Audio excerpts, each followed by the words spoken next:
This episode of The Evolution of Horror is sponsored by Filmstruck. Filmstruck is your destination for streaming quality films, expertly curated for film lovers by film lovers. It's home to a hand-picked selection of cinema's finest. And to celebrate Halloween, Filmstruck are launching a collection called The Dark Nights of Horror. So for fans of the genre, this is your chance to catch up on some of those classic horror gems like Todd Browning's Freaks that you may have never gotten the chance to see. Visit filmstruck.com/evolution of horror and sign up for your free trial now. That's filmstruck.com/evolution of horror.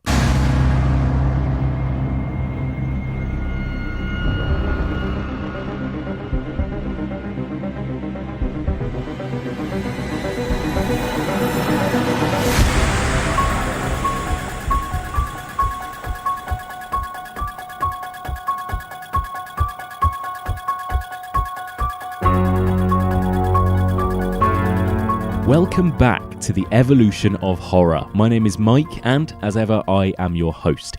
If you're tuning in for the first time, then welcome. In this podcast, we usually explore and dissect the evolution of the horror genre by looking at particular subgenres across several weeks. We explored the evolution of the slasher last year across 14 weeks. We then explored the evolution of the ghost story across 20 weeks, and we have just finished a series on the evolution of folk horror over the last 17 weeks. And in a couple of months' time, we'll begin our new series on the evolution of the zombie movie. But for now, while we're in the middle of October, we're bringing you a little bonus mini-series in which we review a multitude of new and exciting horror releases in the build-up to Halloween.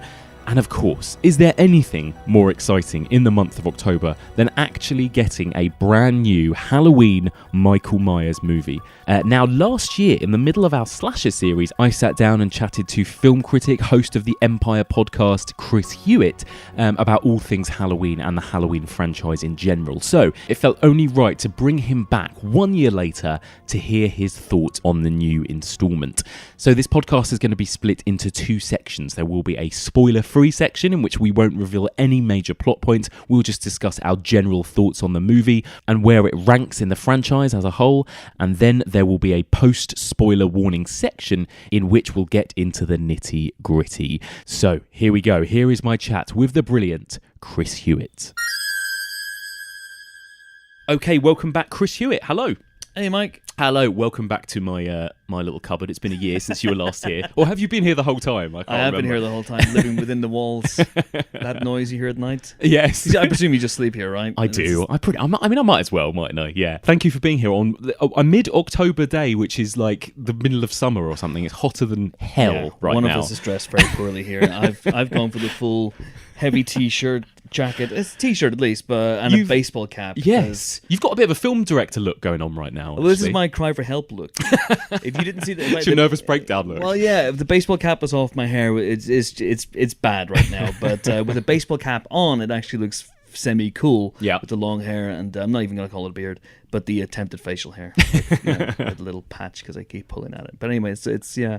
But yeah, you're dressed in shorts and yeah, that's it. The summer gear is back out again. This is craziness. And we're in this cupboard with no visible aircon or anything. Nothing. Yeah, I'm sorry about that. We if you feel like you're going to pass out at some point, just from all the spooky talk. My signal, and you'll love this. My signal will be actually passing out. So.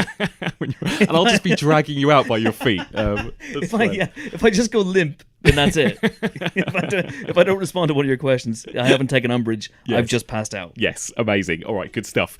So last year we were talking about Halloween. We were talking about the original Halloween. So I thought perfect to get you back here to talk about this new one. Just briefly, we touched upon this last year anyway. But tell me a little bit about your kind of your thoughts on the franchise as a whole. I mean, did you come to this new movie as a fan of the Halloween series? Yeah, absolutely. I think the first Halloween. I mean, this is not a controversial opinion. It's one of the greatest horror movies ever made. Yeah. It is a thing of beauty. It is a marvel of precision engineering. Yeah. It is absolutely glorious. And I have a soft spot for most of the sequels as well. There's some absolute outright stinkers in there. Yes. I think 5, 6, I mean most of them, but 5, 6, Resurrection's terrible, and in terms of what it does to Laurie, I just don't like when actors come back just so they can be killed off.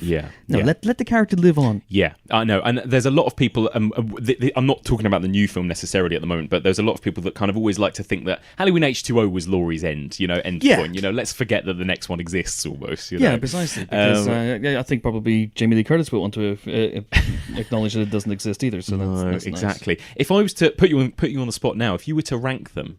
Okay. I want to hear the Chris Hewitt rankings. Go. All right. Okay. 1. Yes. Controversial. Obviously, don't include the new one in this ranking. We won't give that. Let's not give that away just yet. We'll end with that. I like what you're doing. We'll end with that. Okay. 1, 3. Yes. 3 again is a no-brainer for me. I think 3 is a legitimately great horror film with one of the best endings in a horror film. Oh God. And that great Carpenter Alan Howarth soundtrack. Yeah. And like a kind of British 70s Nigel Neal ghost story almost, isn't it? That's what's so brilliant about it. It's so different, yeah. Well, because Carpenter didn't direct it, but it feels really of a piece with his Apocalypse trilogy in a way. So you could lump it in with The Thing and Prince of Darkness and In the Mouth of Madness. Yeah. And he has a love, doesn't he, of Nigel Neal, and he has a love of Quatermass. I mean, he wrote Prince of Darkness under the pseudonym Martin Quatermass, which is something I absolutely love that. Yeah. So I love 3. 3 is fantastic. Tom Atkins is great in that film. So I'm going to go... A really hateable lead character, but brilliantly so. I love him. I mean, awful, but Yeah. But what a great ending. And is it Dan O'Herlihy who plays... the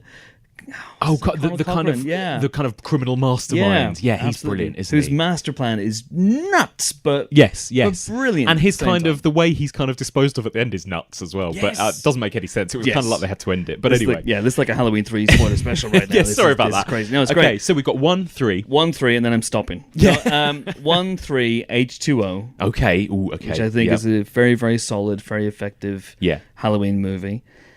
Then I'm going to put 2 and 4 together. Because 2 has, 2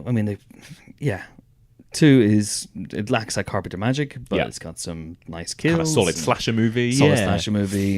I love Donald Pleasance, he's great. 4 doesn't have Jamie Lee Curtis, but again, has some nice solid stuff. And then I would go 5, 6, and Resurrection. Yeah, I'm with you there. And weren't there another 2 directed by somebody else? Rob Zombie? I'm not counting this. Genuinely, I'm not kidding. Genuinely, whenever people talk about Halloween, and every time I see, because I saw this, I was thinking about this the other day, and I was reading an article about this new movie, and someone said, "Oh, the Rob Zombie Halloweens," and I had forgotten that they existed. Yeah. I just have forgotten. I've banished them from my mind. Yeah.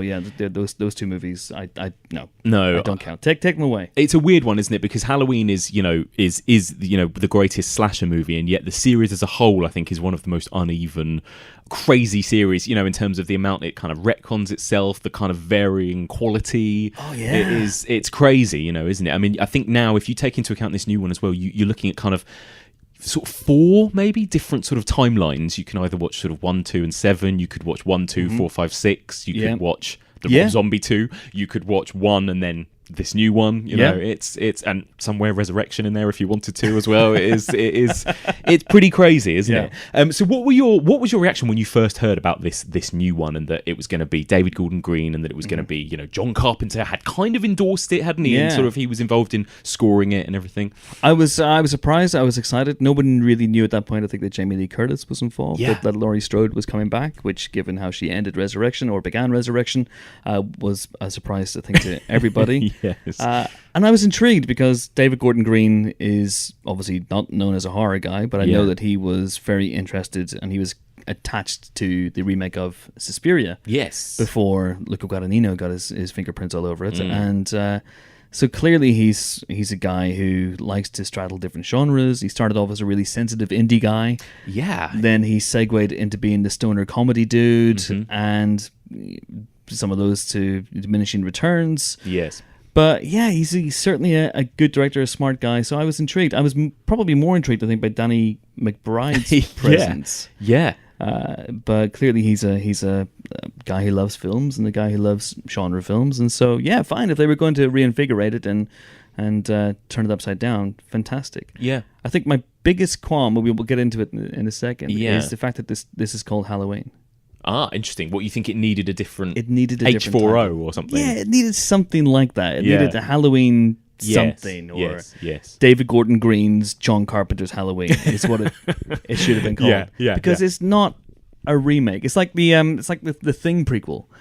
So the Thing prequel technically has the same title as the film it's a prequel to. Yeah, exactly. It's weird. It's weird. It's true. It's true. It's kind of a lot of these movies recently. They kind of work as almost reboots, but also sequels or prequels, don't they? It's that weird thing where it's like we're kind of starting again. It felt a little bit, and we'll get into this with the film, but it felt a bit like this movie was like the Force Awakens of the Halloween series, in that it was kind of going, sorry about all those previous movies. We're gonna start again. Here's an apology. We're gonna give you lots of fan service and give you kind of what you want from as fans of the original. But I don't feel you need to apologize for H2O in particular. No, and I don't feel you need to apologize for Halloween 2, which has that sort of banging disco remix of the Halloween theme tune, which is my favorite version of it. It's great. God, it's so good.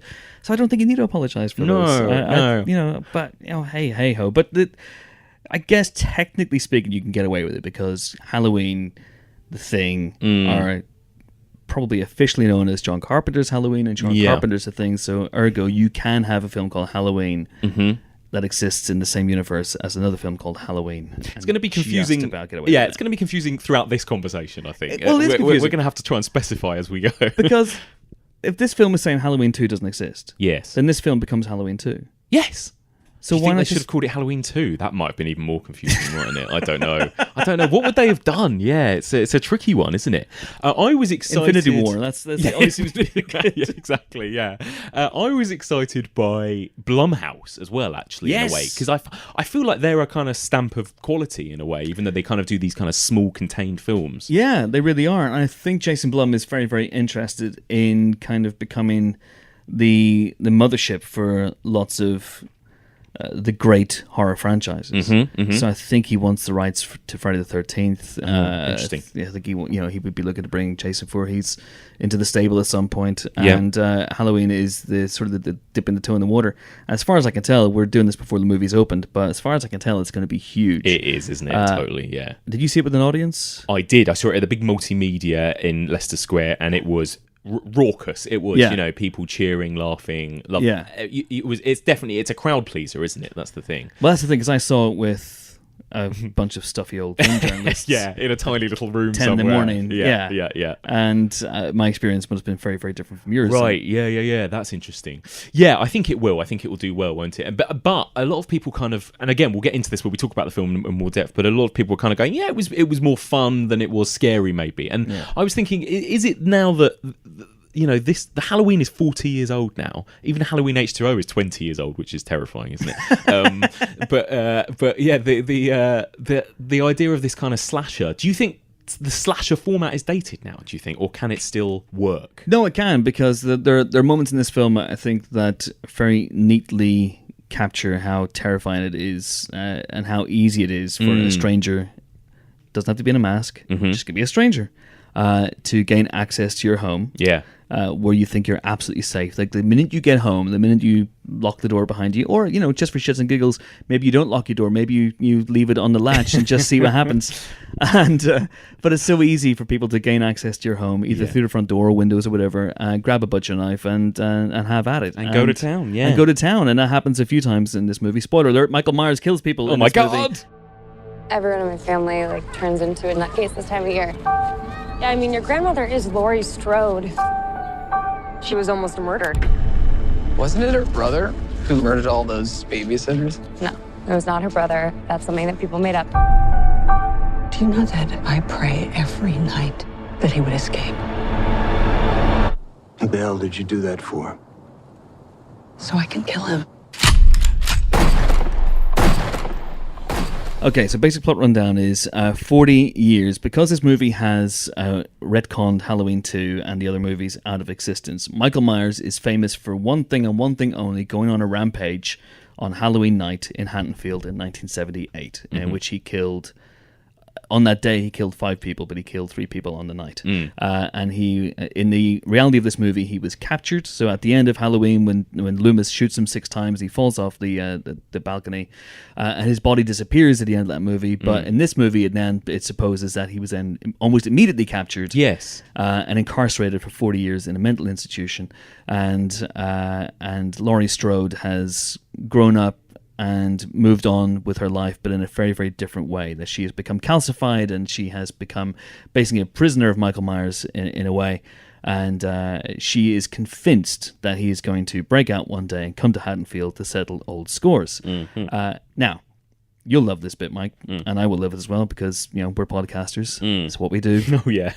you know how we earn a living. Yeah. And this movie is set in stone when 2 of the worst podcasters in the history of mankind go to visit Michael Myers at his mental health institution and stupidly show him the mask that he wore on that night, the infamous Shatner. Yes. And then, long story short, he escapes, Gets his mask back. gets a mask back, goes to Haddonfield, and starts killing loads of people. Exactly. Way more gorily than he did back in the 1978. Oh, back in the 1978, 40 years ago. So Michael Myers presumably is about 50 years old as well by this point, isn't he? I guess. He's closer to 70 in this one. Is isn't he? Yeah, I guess he must be, because he was. Yeah. I suppose he must be, because he was 6 years old in 1963. Yeah. Because that was 5 years earlier. So he's 21, which is 15 amazing. years He's earlier. 2021-ish, Yes. roughly, when he gets out. I'm Yeah. guessing. Oh yeah. So there you go. So he'd So be 60. 61. So first of all, then, what did you think of this movie? Did it live up to your expectations? I suppose. No, it didn't entirely, but Okay. I still liked it, and I still had a good time with it, and I wish I had your experience of seeing it with an audience, Right, yeah. and having people screaming in the right places and laughing in the right places. I thought it was pretty much very, very effective. I think it goes off the rails slightly in the last half an hour or so, when people stop behaving smartly and start behaving like they're in a horror slasher, film. yeah. Yeah, it's like, because this movie has taken out all the Halloweens from existence, you presume that there are fewer slasher movies for the people in this movie to watch, and therefore they don't really know what to do when a masked killer starts running amok. So they're not prepared. That's one thing. I thought it didn't quite stick the landing. I think there's a really interesting decision taken with the presentation of Laurie Strode in this film. Yes, which I didn't we'll get entirely like, if Okay. I'm completely honest. Although I think there's a terrific moment towards the end of the film. There's a terrific extended suspense sequence towards the end of the film, Yes. which is fantastic. But otherwise, and a couple of nice kills as well, if that's what you're watching these movies for.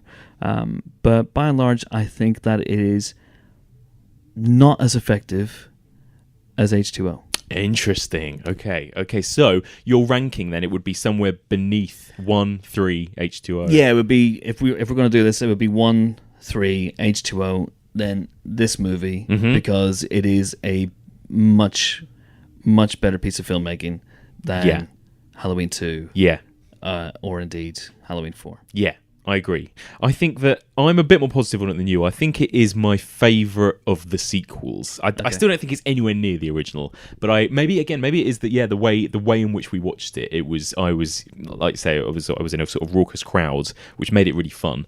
And I think actually it's my first Halloween movie in a cinema, unless you count those ones that we don't talk about from 10 years ago. But other than that, this was the first time I got to enjoy a proper classic Michael Myers movie in the cinema. Yeah, I've never seen the original on the big screen. No, I haven't either. Yeah, and yeah, I love H2O as well, but I do think that this one aims more, for the most part, to be suspenseful and scary and horrific in a way that the original did, and I don't think a lot of the others did.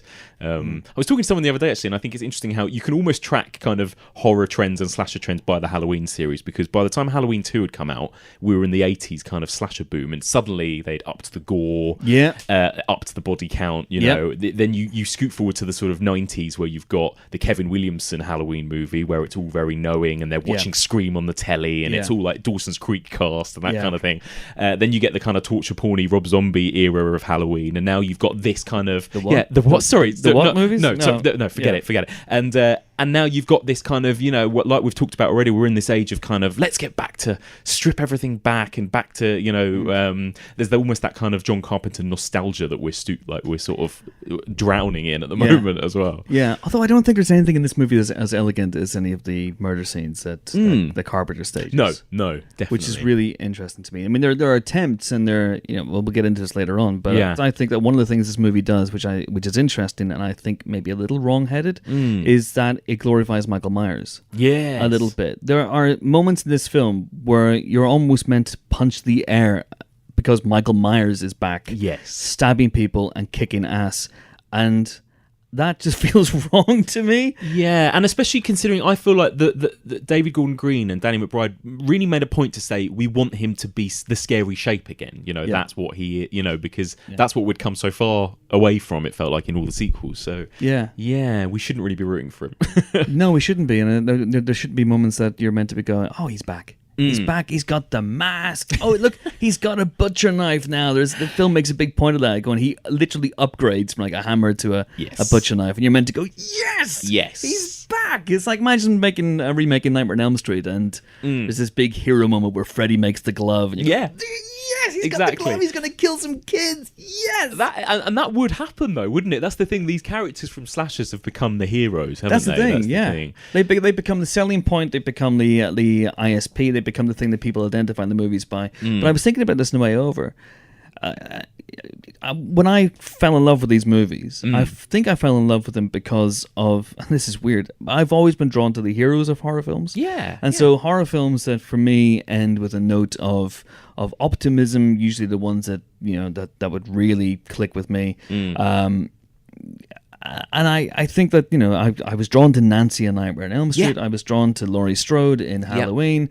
And the bad guys are the bad guys. And they're great and they're colourful and they pop off the screen. But I was drawn to Tommy Jarvis in Friday the 13th 4 through 6.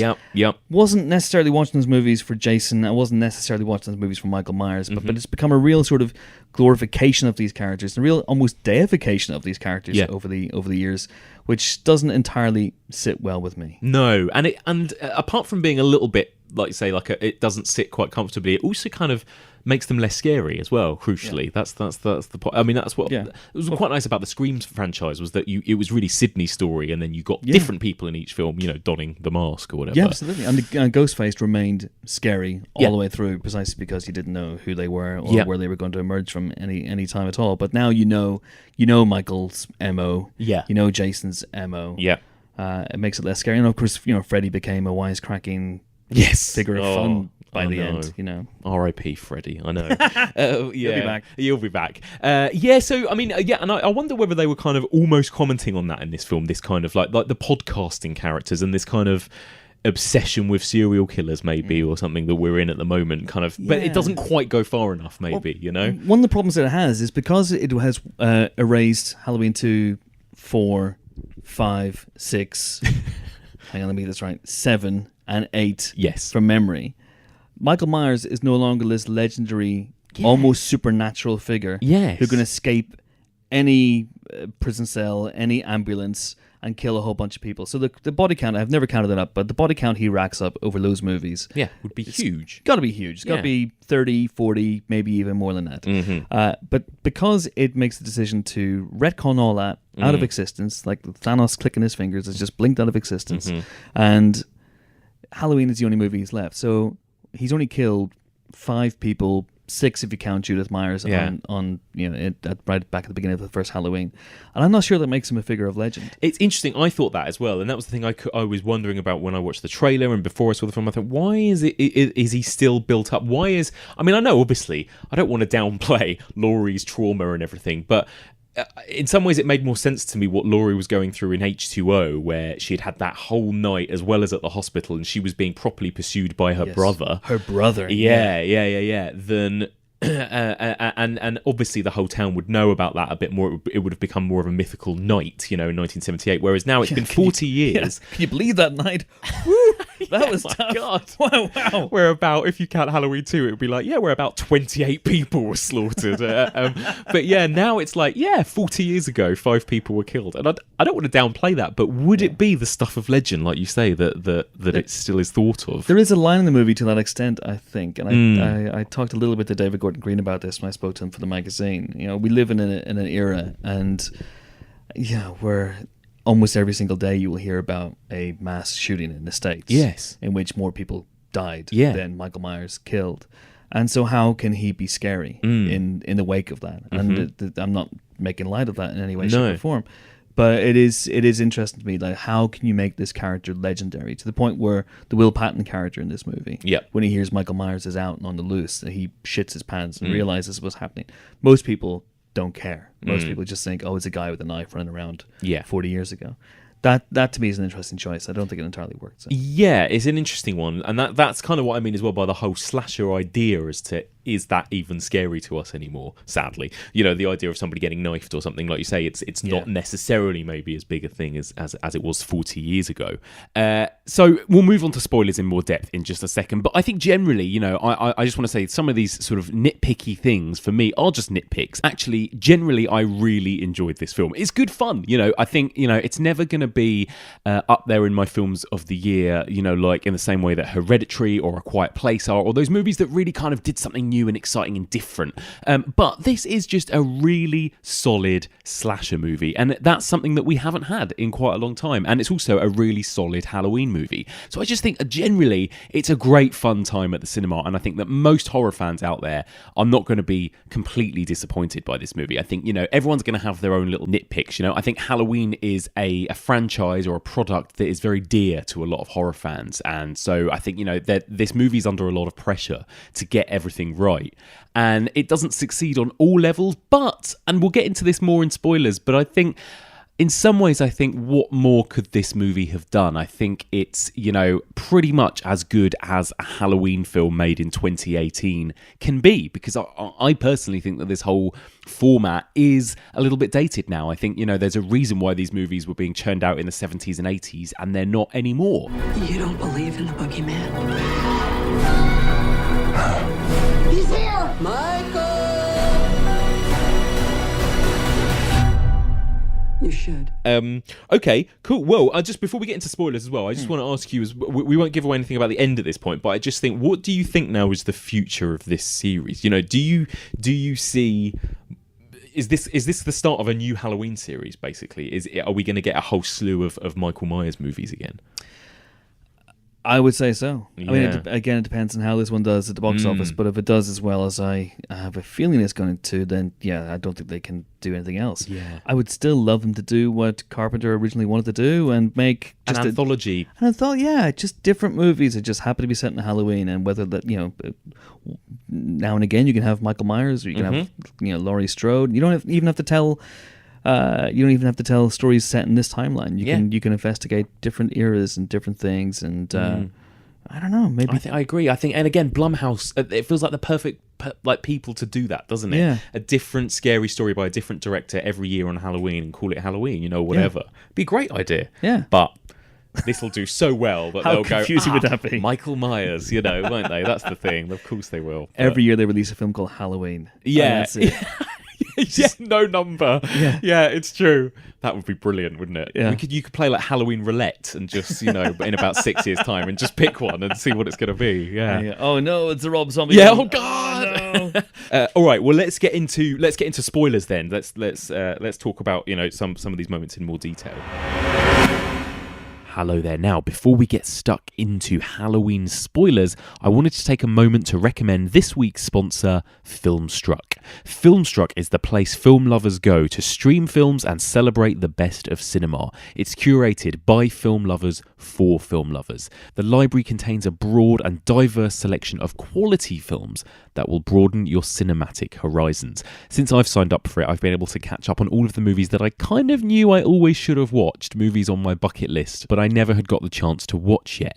And they've also got a really great selection of horror and genre movies. Just a few of my favourites are movies like Henry George Clouzot's Diabolique from 1955. Incredible movie. It's kind of the most Hitchcockian movie that Hitchcock himself never made. It's got some absolute brilliant shocks. I also love House of Wax from 1952. That's the classic starring Vincent Price. I'm not talking about the rubbish remake with Paris Hilton. Again, some truly kind of shocking horror moments in that. There's also the incredibly creepy 1960 movie Village of the Damned, which was kind of the original creepy kid movie. It's one that paved the way for The Omen and all those millions of others that came afterwards. They've also got the classic monster movie from 1958, The Blob, and they've got some modern gems as well, like What We Do in the Shadows from 2014. So there's a little something for everyone there when it comes to horror, and October is the perfect month to sign up. They're launching a special featured collection of all of their scariest movies, and it's called The Dark Nights of Horror.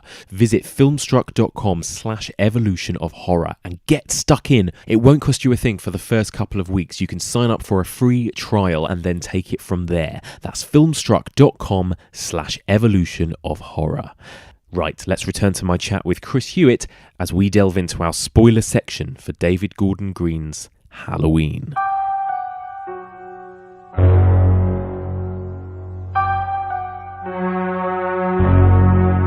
First of all then, let's talk about the portrayal of Laurie Strode, by Jamie Lee Curtis. So obviously, it's great that she's back, and she's it's really weird because this is, what, the fifth time she's played Laurie? Fifth time, yeah.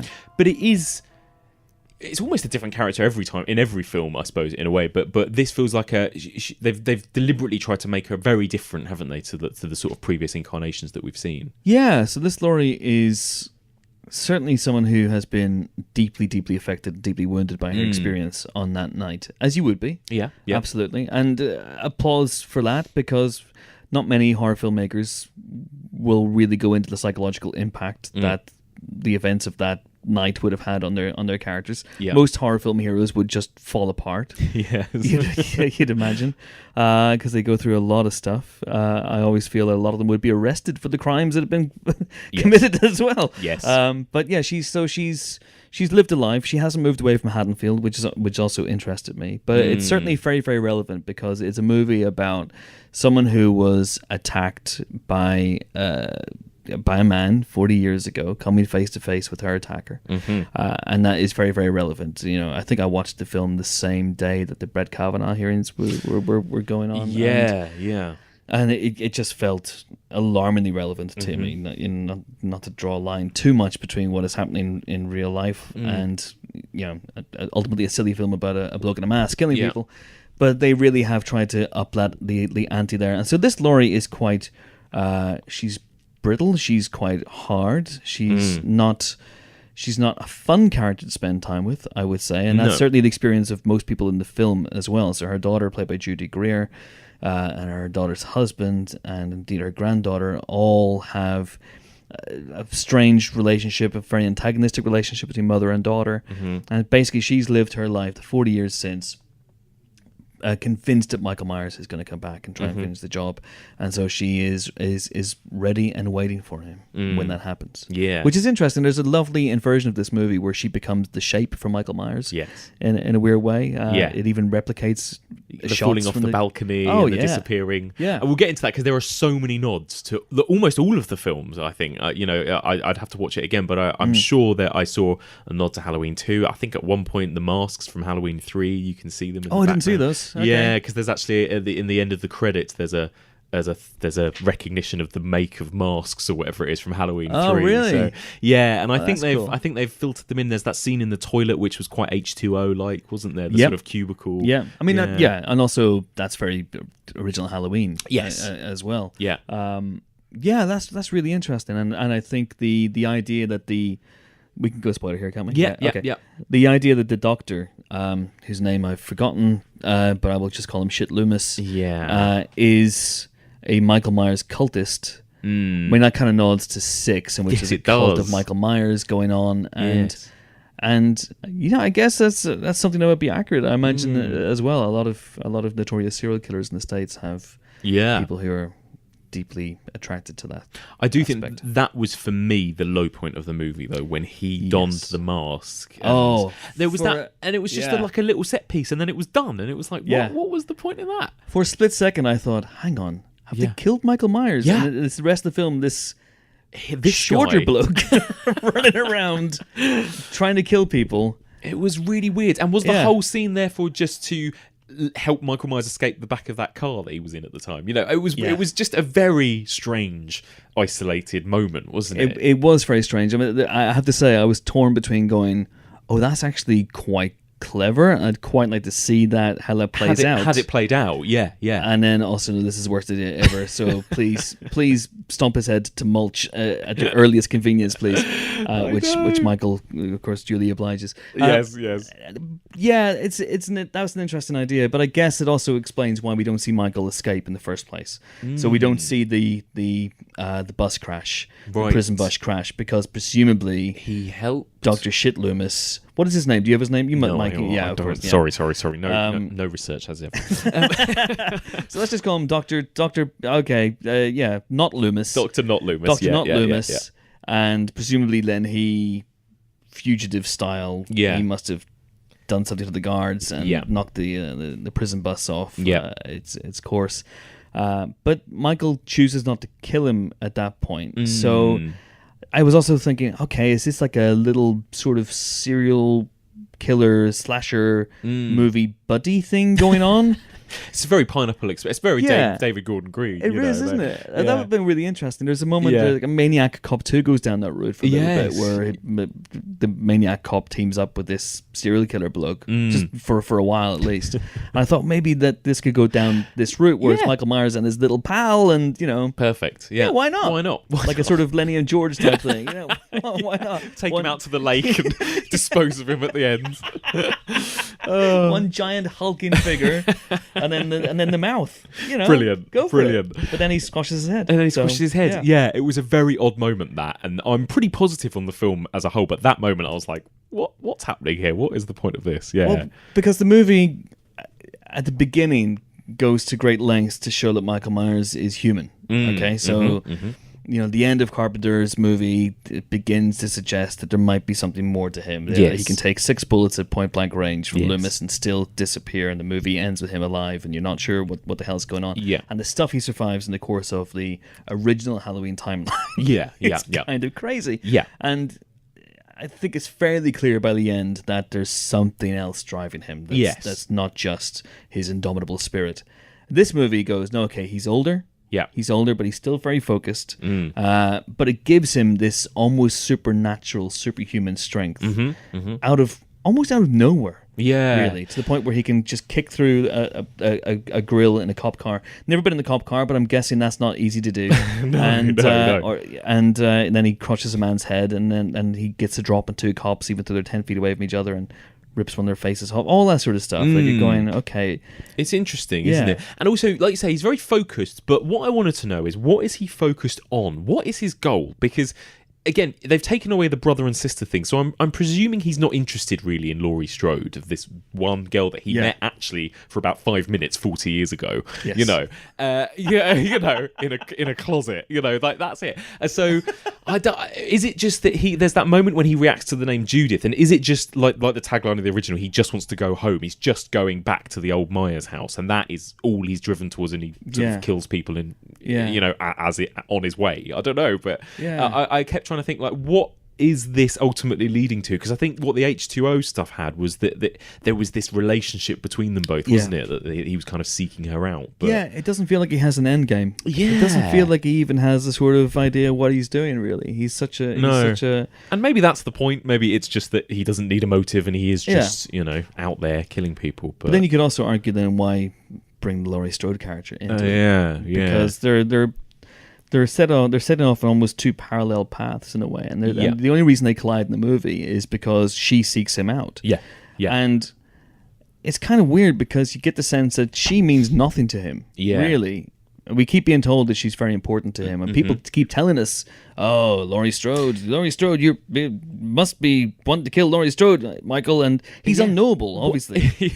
And he's not going to suddenly rip the mask off and go, "Well, actually, let me tell you about Laurie Strode. I've been thinking a lot about Laurie Strode." Yes, well, this is it. It's a weird thing. It's like they want us to forget all of the sequels, but actually they kind of don't, because if we didn't remember that Laurie and Michael have had 3 other movies together, why would there be this crazy, this crazy relationship between them both? There's that moment where he sees her from the window of the babysitter's house. Yes. And they're meant to have this big moment of connection, and recognition, and I don't get it really. I don't think. No. And certainly he's stalking her granddaughter, but that's just happenstance. She's a teenage girl, living in Haddonfield. He just goes, all right, I'll kill that. Yeah. Brilliant. Stab. Oh, there's a man. I'll kill that. Brilliant. It's strange. So it leaves all of that a bit up in the air, really, and it's a strange one. And maybe that's the point. Maybe it just adds to his kind of he's an enigma, he's a mystery, and I suppose you don't 100% know. That moment when he looks at her out the window, I did kind of think, does he know? Does he know who he's looking at there? Or, is that just from her point of view, Yeah. But yeah, who knows? Yeah, he should have done a big thumbs up or a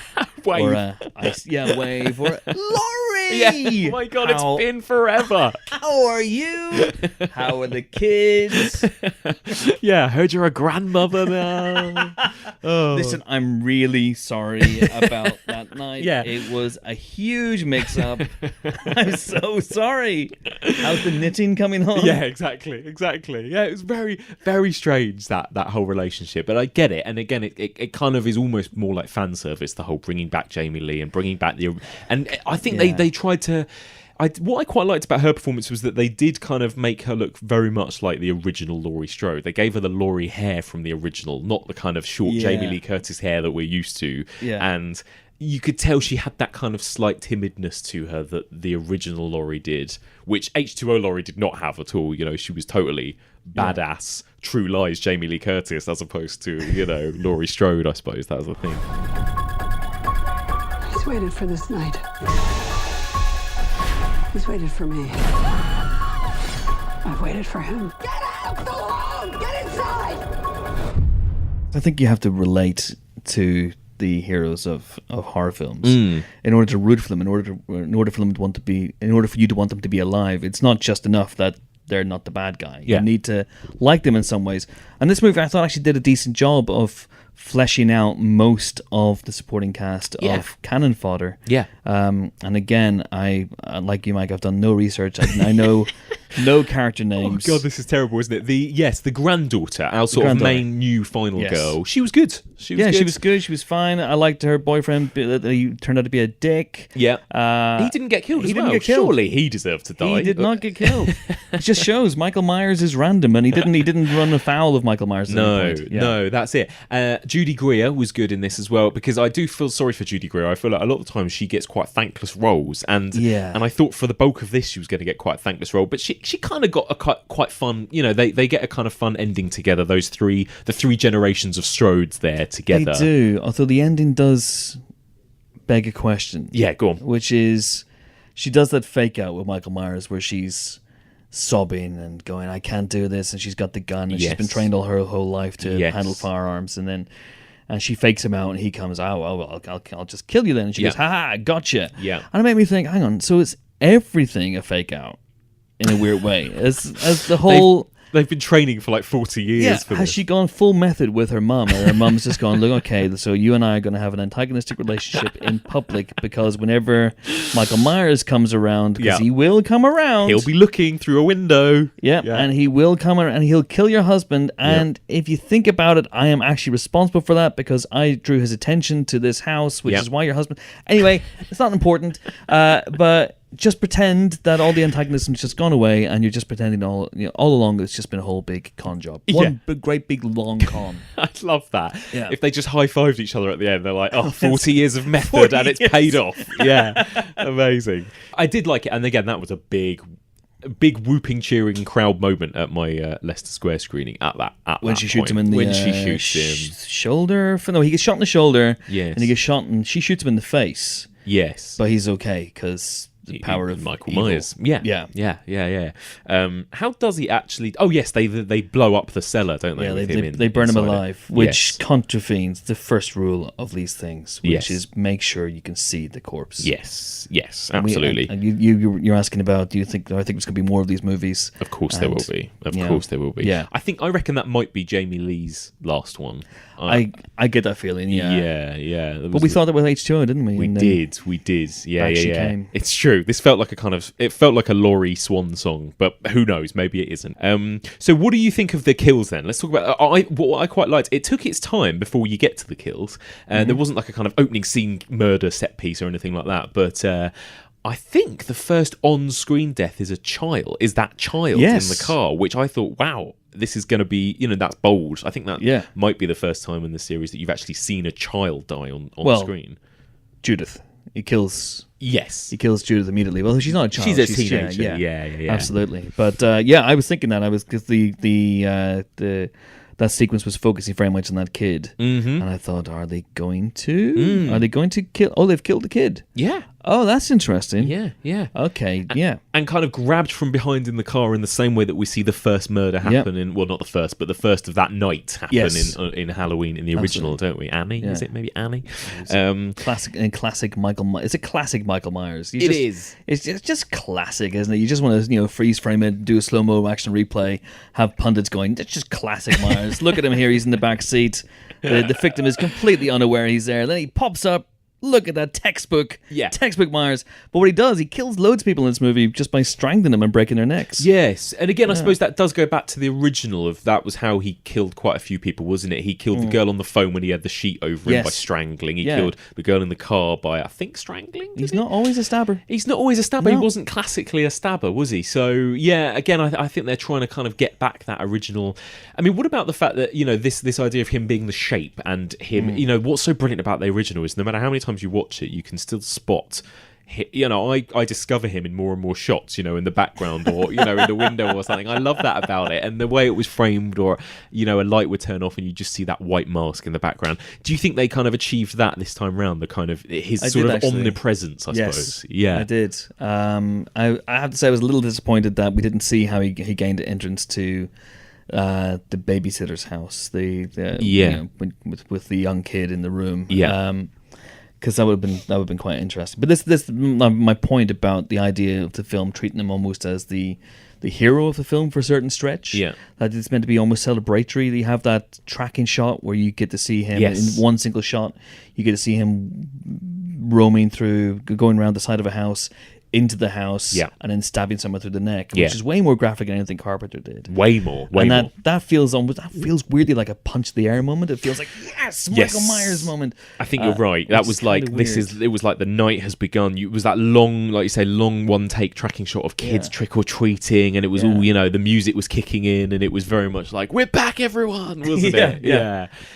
Shit's about to get real. Shit's about to get real. I felt like that was a bit Halloween 2-ish. That moment there was that woman with the sort of rollers in her hair, and I'm sure there's a moment like that in Halloween 2, isn't there, where a woman gets killed looking like that. I need to revisit Halloween 2, but also I don't want to. Yeah, I know. Effort, isn't it? Do you have a favourite kill from this film?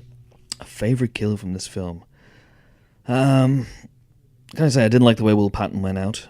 That's I can't a bit of a shame. He got killed by Not Loomis, who sliced him in the throat with a scalpel. Which bloody Not Loomis. Poor old Will Patton. Yeah.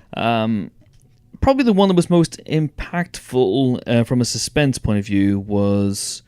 Oh god, we're terrible because we don't know any of the character names. What's happened, Mike? But I would look it up, but there's no signal in this lead cupboard. Precisely, that's what I was going to do. Yeah, we're trapped here. I'll edit it in. Someone, when they listen to this, is going to be yelling at us, going, "We've no signal. We can't look this stuff up. What do you want from us? Research?" I'm going to edit it all in later, so you're going to go the moment where, and then I'll go. Blah blah blah, and just say it, over the top. Yeah, in a really bad Northern Irish accent. Exactly. To be sure. So the moment the best friend, so the granddaughter, yes, and her best friend who makes a pass at her, yes, and so that's the sequence with the motion sensor detector. Oh, yes, where he gets closer in the garden. Yeah. Really, really good suspense sequence. Lovely idea. The idea that Michael Myers, who we don't see him really move in that sequence. That's a lovely idea. Yeah. But then it just ends with the kid being stabbed on the gates. Yeah. It's just like, really? Yeah. Really? Yeah. I know, but then I suppose what can you do? How can you end some of these sequences? Because it kind of, I feel like they have to give you that kind of silly slasher stabby payoff at the end, don't they? I suppose they do. But also some of them are really quite graphic. I mean, because the strength has been pumped up to the nth degree, so the podcasters are dispatched in a pretty nasty way. And but basically the podcasters are to blame for the whole thing. They're absolutely to blame. Podcasters, and they're just awful as well. Because so just to pull back the curtain on podcasting here, because you have a lovely recorder here. Yes. And you have plugged your microphones into it. This is a crucial part. You have plugged your microphones into it. I'm holding a microphone. Yes. I'm aiming it a couple of inches away from my mouth. Yep. So are you. Yep. That's how these things are recorded. Yep. What these guys do is they take a podcast recorder and they just waft it generally in the direction of the person speaking. Wave it about. Yeah. They go to Laurie Strode's house and they pay her $3,000. And let me tell you, that audio is not going to be usable. Oh. And I was furious the entire time. I was thinking that too, and I was looking at their kit, going, "I don't think that's even a good mixer they've got there." No, it's terrible. And they were just they had a mic and they were just waving it around. Now and again, it would come near their mouths, and I go, okay, so they can't use that. So I'm thinking, are they just recording this as a kind of weird way of taking notes, and then they'll do professional sound when they get back to England? And also, they were very British as well, which I thought was hilarious. Very, very British. And also, they're podcasters. How the hell do they have the money to go to the States to just drive around willy-nilly and make appointments to see notorious serial killers and then just rock up at someone's house and pay $3,000? Cash in an envelope. What are they doing? I mean, buy yourself some decent microphones if you've got that money as well. God, the podcasters are a nightmare. When they go, they go. But before that, we see the terrible male podcaster stumble upon Michael has just killed a whole bunch of mechanics in really graphic ways as well. Yes. So he's been really practicing. Yes. In the last 40 years, he's been thinking about it. He's been planning it. This is a lot of pent up rage just being uncorked here. And but I think probably the most impactful death for me emotionally was the babysitter whose name I do not know, because that was a character I liked. She was great. You felt a connection with her. Her and the kid. Together were great. Yeah. Less so the annoying boyfriend who goes to start a motorbike in a garage. Garage.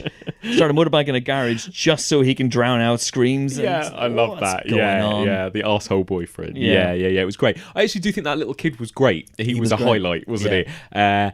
And how do you think they got away with the balance? Because like that moment we were just talking about the kid in the garden as well, who got killed with the security light. He had this very David Gordon Green bro comedy feel to him. As did that little boy in a way. I mean, do you think they got that balance all right? That kind of the Danny McBride style comedy with the horror. I did actually, because it made me like those characters a lot more. There are conversations early on in this school when they're discussing what costumes they're going to wear that night, and if you can't see the Bonnie and Clyde twist coming a mile away, then you're not going to see the Not Loomis twist coming either. But I thought I really liked those characters. I thought the dialogue was nice and felt fresh and realistic and lived in. The bit that took me out in the movie was the two cops having the discussion about what kind of sandwich they were going to have. That was too much. That felt like it was something from a lesser Scream sequel. Definitely, in a weird way. Yeah, and also those two cops are the worst cops. Yes. I mean, they're just bad at their jobs. And that's a classic slasher trope, isn't it? I mean, they are terrible cops. Yes, I agree with you. I could have done with a few less bro-y cop sequences and a few more of some of the core kind of teenage crowd, I suppose, or some of the other or Judy Greer, but doing something. Yeah, doing something. Just exactly, anything. Exactly. I think my favourite kill, and again, I can't quite remember who it is. I think it might be Judy Greer's husband. It's the room with the mannequins. Yes. And the cupboard door and all of that. That was a good. I think that was my favourite moment. That kind of it drew it out longer than even I thought they were going to draw it out, which I liked. The kind of suspense. Yeah, I mean, you have to question Laurie Strode in buying a house with so many nooks and crannies. Yes. And then having a room of mannequins. Yes. If she thinks that Michael Myers is going to come back one day, then I would have a house that is I would have an igloo. I would just have a circle. I would have, strip lit, like fluorescent lighting. There's no shadows. She turns the lights off, Mike. She turns the lights off. She does. Why does she turn the lights off? She does. Well, like you say, they almost flip it, like they turn her into the shape or something, don't they? Or that she's in some way linked to him or something. But she's also terrified. Yeah. Turn the lights on, Laurie. Yeah. You'll be able to see him. He's wearing a mask. You can't miss him. He's massive. I need to have a word with her interior designer because I know. It's all over the place. It's all over the shop. You wouldn't have a house that was that scary. I did like her cool. Really I did like her cool, cellar thing under the kitchen, under the island of the kitchen. Yeah. That was good. And so generally, did you believe that we've touched upon it already, but this kind of relationship between the three generations of women of the Strode family. There's that scene when she kind of turns up in the restaurant, gets upset and leaves. I mean, what did you think of all that? Did you kind of believe it? Were you invested in all of that side of it? No, not hugely. I'll be honest. I thought that the Judy Greer character was underwritten. Yes, horribly, sadly. Yes, it seems to be her lot in life it these really days. is, whether isn't it's it? Jurassic World or the Ant-Man movies. Yeah. And she's brilliant. She's so good. I like the granddaughter. And it was I quite like their relationship, the grandmother-granddaughter relationship. And I also like quite sweet. Yeah, I like that shot where the granddaughter, and I really like to apologise for not knowing any of the character names apart from Laurie Strode and Michael Myers. God, I know. That's it. It's terrible. And because I've gone one step further because I don't know the names of any of the actors. The only ones I can refer to are Will Patton. That's it. I know Will Patton. I recognise him. So he's fine, but otherwise it's terrible podcasters, shit Loomis. I know, and shit Loomis. Yeah. Yeah, I'm so sorry. No, me too. It's my fault. I should have written them down. Although, people will know. If people have seen this, they'll know who we're talking about. No one else will remember these characters' names. That's the point of slashers, isn't it? They're disposable archetypes, all of them. There's not Loomis. There's dumb cop. There's teenage best friend. Teenage best friend's annoying boyfriend who likes motorbikes. Yeah. Funny kid. Kid. Babysitter 1. Babysitter 2. Exactly. That's. I mean, if anything, that's the point we're making. Yeah. You don't need to know their names. Yeah. Insightful points. Tell you what I did like. We're talking about kills. I liked the sequence where a woman is in her house and Myers just comes in. Myers is what I'm calling him these days. Michael just comes in and kills her off camera, and you can hear the sounds of the struggle, and it's really brief. And then the camera is a tracking shots of the camera, and then goes into the kitchen. Yes, to reveal that she's killed. Yes, because that again goes back to what I was saying earlier on. Can slashers be scary? Well, yes, they can, because it can happen to anyone at any time. Seriously, it can happen to anyone at any time, which is a terrifying thought. Yeah, and it's so matter of fact. That killing is so matter of fact that he just goes in, bish bash bosh, job's done. Yeah. Then he goes upstairs in her house. The tracking shot follows him. And I may be confusing two sequences, but I don't think I am. And there's a baby crying. Yes. And for a split second, and I'm wondering if it went through your head as well. Yeah. For a split second, I went, "Oh, are they going to go there?" Yeah. Because we've already seen him kill a kid. We've seen him kill a kid. Yeah. And Michael Myers throughout all these films, one thing's consistent is that he is a prick. And I mean, he just is. Yeah. And he's pure evil. And that's the idea, that he is pure evil. So I'm thinking, with pure evil, kill a have baby. any qualms about a baby, but he goes past a baby. So that's interesting. And it's interesting because I think that's, and I agree, and it's great that you get that suspense, I think. And it's the same with the likeable boy who the girl's babysitting, that everyone loved that little boy because he was funny. And also I thought, oh, he might actually also be in danger, genuinely worried for him, because again, we've already seen a child die. So I liked that as well. But also I thought, well, why didn't he kill the baby? Why didn't he kill the kid either? So the film has his cake and it eats it in terms of his approach. Because there's that sequence where he goes on the rampage, and it is a rampage through Haddonfield, that the cops don't really seem that bothered about. Really? They don't seem that concerned about it. No. But he goes on the rampage, so he kills that woman with the rollers in her hair, he kills the woman in the kitchen, he kills the babysitter and the annoying boyfriend. Yes. But he has this kind of Sturm und Drang approach where he is just going through, it's almost like a spree killing. So he's going through, and his actions are becoming intensified, and he's just stabbing people indiscriminately and willy-nilly. Yeah.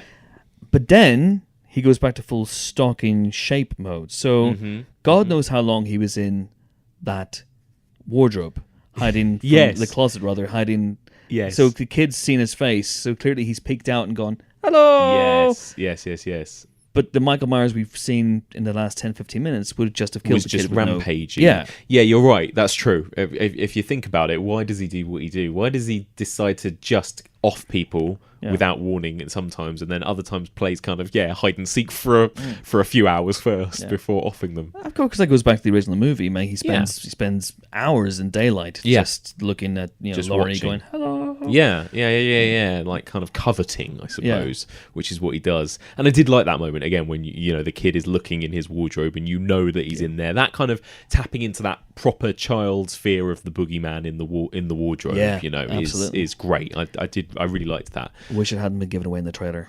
Oh, I know. I never Really watched, because I watched the first trailer and I was like, okay, I've seen enough. You know, I didn't even watch. There was a second trailer and I heard that gave away even more, which I didn't even watch. I didn't see that either, because someone said to me it gives away the woman in the rollers. Gives away that shot, and you just go, come on, guys. No. Come on. I genuinely believe this, and I know this would be really, really expensive to do, but I would. If anyone in a position of power, studios or whatever, is listening to this, any filmmakers listening to this, try and budget and allocate 3 days at the end of your massive movie, whether it's Avengers or Halloween or whatever it is, and shoot stuff just for the trailer. Yes. Shoot fake outs. Yes. So that we have no idea what the hell's happening. The best one, you know, like, was it Prometheus that did that, where the trailers were kind of, well, maybe they also had trailers, didn't they? But they had those kind of short films that came before. Yes. Yeah. Where they kind of introduce you to the world or to the whatever. Yeah. That kind of stuff is great, isn't it? Because it kind of gives you a taster without giving you anything from the actual film. Yeah. And James Franco spent more time filming that than he did actually filming Alien Covenant. He did. And that was great. Where he's barely in it. But genuinely, because I remember years ago when X-Men 2 came out. How and spoilers if you haven't seen X-Men 2, the death of Jean Grey came as a bit of a shock to me. And one of the reasons it came as a shock to me was that in the feature we had published in Empire, we'd been given a picture of the X-Men at the end of the movie, where they're standing in the Oval Office and talking to the president. Jean is in the shot. Yes. But that scene takes place after she dies. Yes. So it was a deliberate fake out, and they should do more of that. They should. So they brought her in just to stand for that publicity shot, so that people would go, well, no, she can't be dead because there's that there's that scene later on. Yeah. Oh, no way, she's dead. Yeah. Oh, okay, that's interesting. It's a great idea. It's a great idea. Yeah, why not? Why not? It's still going to get butts in seats, isn't it? That's the thing. It doesn't matter as long as you're drawing people in. Didn't Infinity War do that last year? Did they fake a few shots in the trailer? Yeah, the shot of the big shot everyone creamed their pants about at the end of the first teaser, where the group of Avengers are running towards the camera. Yeah. That didn't happen in the film. In fact, the Hulk's in that shot, and Hulk doesn't appear in the film after the first 10 minutes. So, and there you go. That's brilliant. And I do think that's important, especially for horror. I think that you need to not know what you're in for. I think that's what was genius about Hereditary. And I won't spoil Hereditary still, because there's probably still lots of people who haven't seen it. But that film, I think, was quite different to what you were sold in the trailer, and went in places you weren't expecting, sort of thing. So that was, I think, partly what made it so unsettling. But it's a tricky line to tread, because I know a lot of people who see films like Hereditary and The Witch and It Follows, which are completely different from your sort of your roller coaster rides, like a Halloween or like The Nun, which are purely engineered to just have a bunch of jump scares and to every now and again just do that sort of film. And the slow creeping dread of those films pisses a lot of people off. It does. So you have to almost missell the trailer in order to get people into the cinema, but then you have the effect of you piss them off, so they're not going to tell their friends to go see it. Yeah, it was a really tricky thing with expectations. Hereditary was a really interesting one, wasn't it? Because it was obviously, you got a bunch of critics or people at festivals going, that's the scariest thing ever, it's the next Exorcist. Then they put that all over the poster, and then you got this wave of, this is shit, nothing happens, you know, and then it got like a cinema score of a D- or something, from audiences because people were hating it. And but, and then people went in with low expectations and quite liked it, So it's like it goes back and forth, doesn't it? That's the thing. I still to this day get people tweeting me going, "The Witch is a load of shit. Why do you recommend it?" Or "It Follows. What a load of nonsense." Right. Refer them on to me and I'll tell them all why it's brilliant.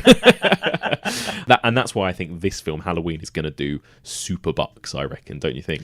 Yeah, I think so, because it has all the stuff you want. It has Michael Myers standing in the background being weird, but it also has him jumping out of stuff and kicking people's heads to mulch, and suddenly becoming superhuman and lifting up a kitchen counter. It's got like, yeah, exactly. It's all the stuff. And it's got the kind of, it's got the kind of young adult teen stuff in it as well. Yeah. There's like, who's taken to the prom? Is he going to cheat on her? Blah, blah, blah. And it's got that side of it that I suppose classically slashers did have as well in the 80s. They were kind of movies aimed for at kids, really, weren't they? Like teenage date movies, I suppose. That's the thing, which this will be. And it's got probably the best scene this year of a podcaster going to the toilet. Oh, well, it's a tough competition, but it's up there. It's up there. It's up there. There is an extended sequence like that, though, isn't there, in Ant-Man and the Wasp, where you have a whole group of podcasters. No. I was thinking, you were actually thinking, is there a podcaster in Ant-Man and the Wasp?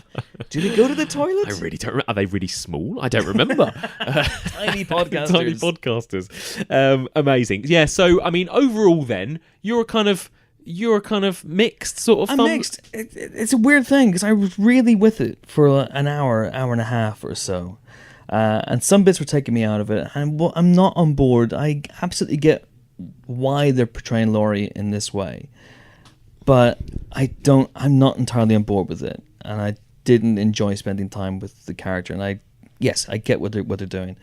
But it lost me towards the end. And the weird thing is that even when it lost me, it still has that terrific cat and mouse sequence where she's stalking him. Yeah. But even so, I was just thinking, he throws her off the roof. He stabs her, right? He does stab her. He stabs her, throws her off a roof, then she falls 2 stories onto the ground, and then she's still running around like nothing's happened. Yeah. Towards the end of the movie, enough where she can even deliver the Happy Halloween, Michael. Yeah. It's just pure fan service, I think, isn't it? That's the thing. It smacks of reshoots, that one. Yeah, maybe. It is. I don't know. Yeah, it's interesting. I know what you mean, and I think I can't decide whether this film could have possibly been any more than it was anyway. The part of me thinks, like, can this franchise do any more than that film did? I don't know. Like, is there anything more you can do with Laurie Strode and Michael Myers when you've also got to include this, that, A, B, and C, this kill, this shot of somebody in the background, the John Carpenter score?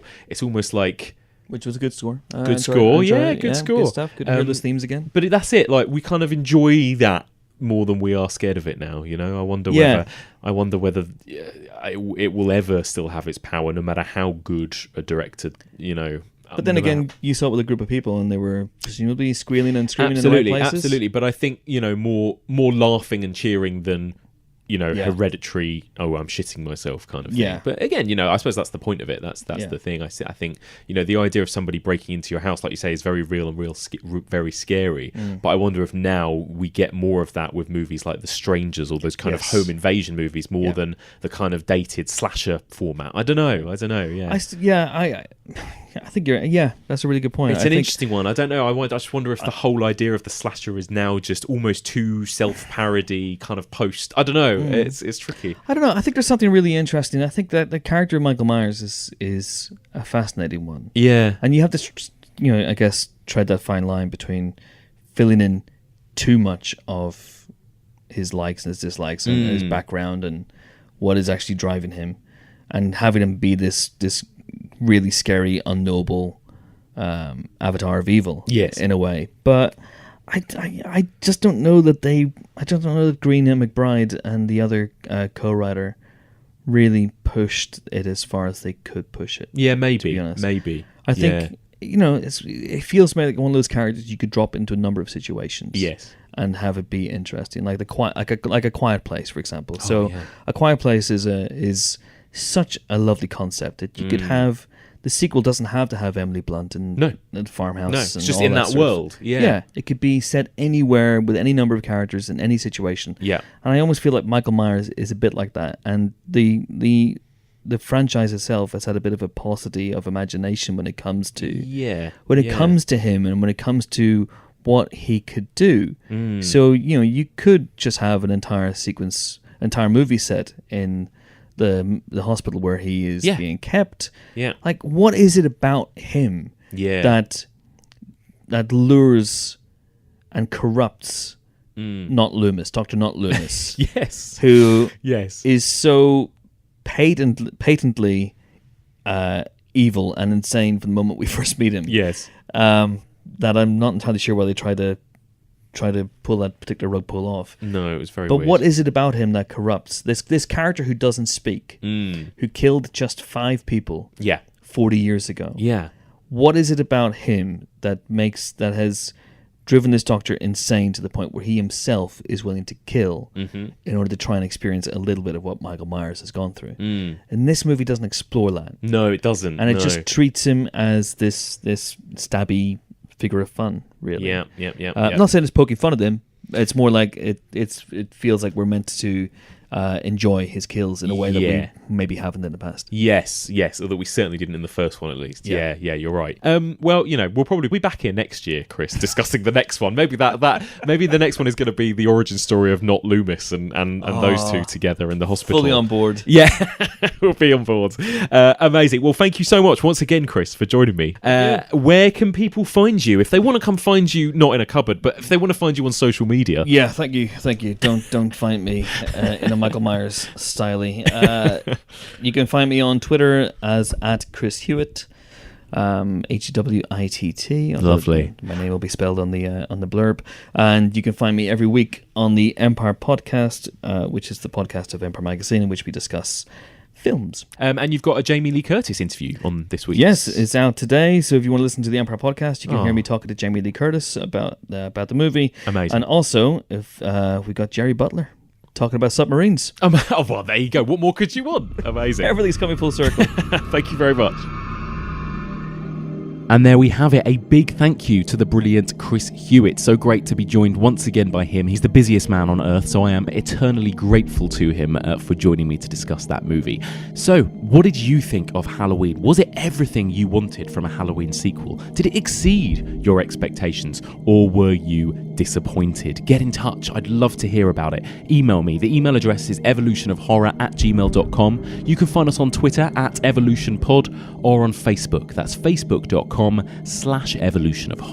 You can also find us on Instagram @the_evolutionofhorror and on Letterboxd. That's @evolutionpod. Don't forget you can find this podcast on all major podcast platforms, including Apple Podcasts, Stitcher, Libsyn, and various others. And if you get a chance, please do subscribe to us. And if you can, if there's time, if you could leave a little star rating and review, preferably a nice positive one, it just helps the podcast get boosted on iTunes and it helps it get discovered by new listeners.